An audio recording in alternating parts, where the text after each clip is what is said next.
Sabe aquele som comum, né? O canto de um galo. Já parou para pensar como algo assim pode virar um momento decisivo na vida de alguém? Pois é, foi o caso de Pedro, né?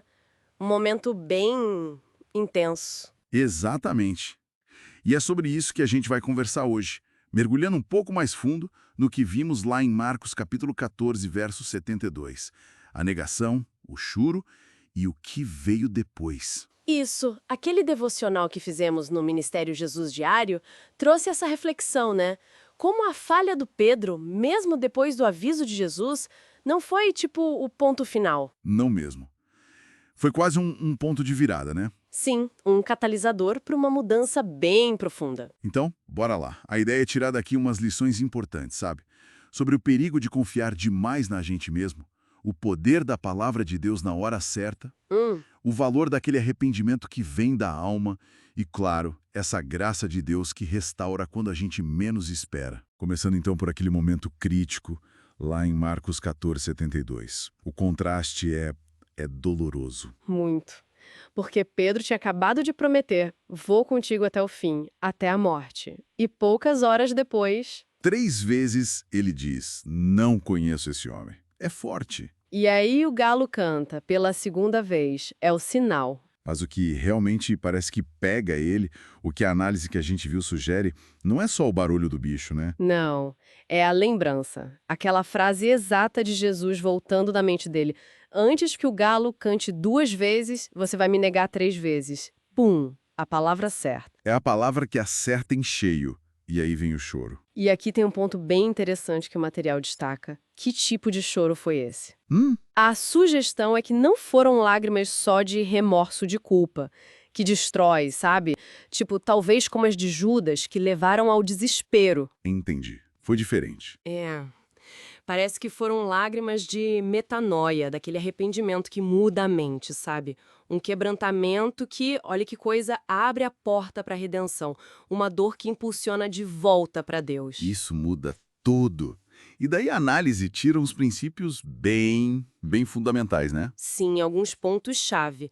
O primeiro é essa questão do aviso que ele ignorou. Ah, sim. Jesus avisou. Falou da peneira de Satanás. Exato.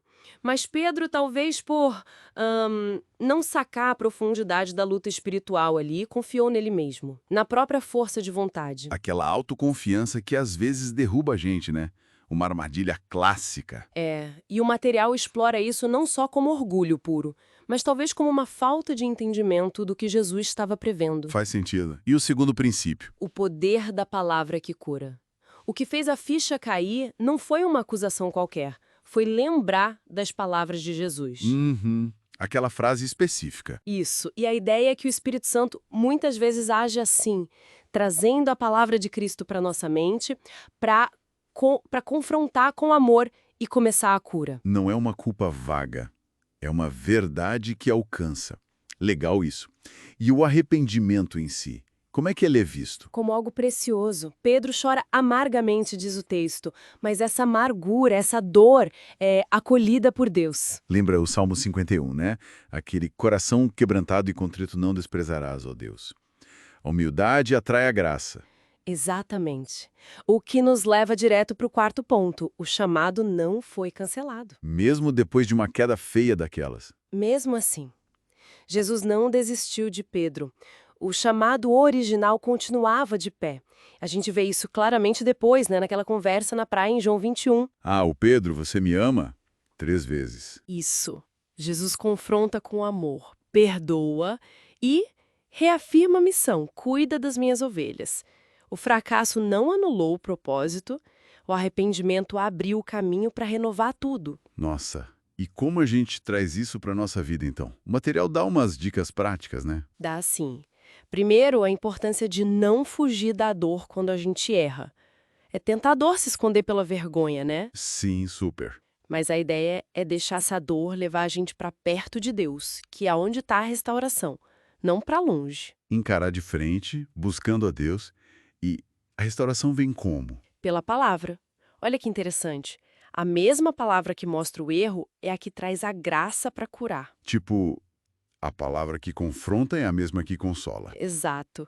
É aquela tristeza segundo Deus que Paulo fala em 2 Coríntios, sabe? Que gera arrependimento para a salvação, diferente da tristeza do mundo que só leva para baixo. Entendi. Confronto e consolo na mesma fonte.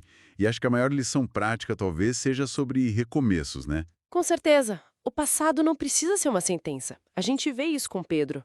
O cara que negou Jesus publicamente. É o mesmo que depois prega com uma ousadia incrível no Pentecostes, milhares se convertendo. É isso. Caiu, mas foi levantado. A história do evangelho está cheio disso. Onde o pecado foi grande, a graça foi. Muito maior. Como diz Romanos. Pedro é um exemplo vivo disso. Que demais. A mensagem central que fica, então, é que a nossa falha, por pior que seja, não é o fim da linha se a gente encontra esse arrependimento sincero e a graça de Deus que restaura tudo. É isso. Aquele choro amargo do Pedro não foi o fim da história dele.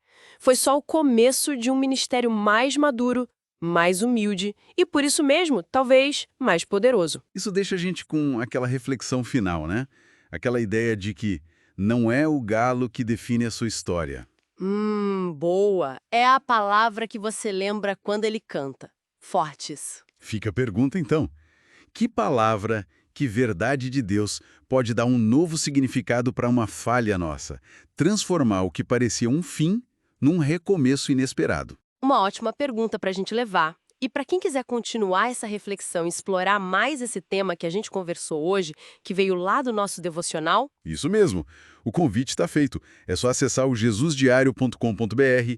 Lá tem esse conteúdo e muito mais, para fortalecer a nossa fé no dia a dia. exatamente, vale muito a pena conferir e fazer parte dessa jornada diária com a palavra.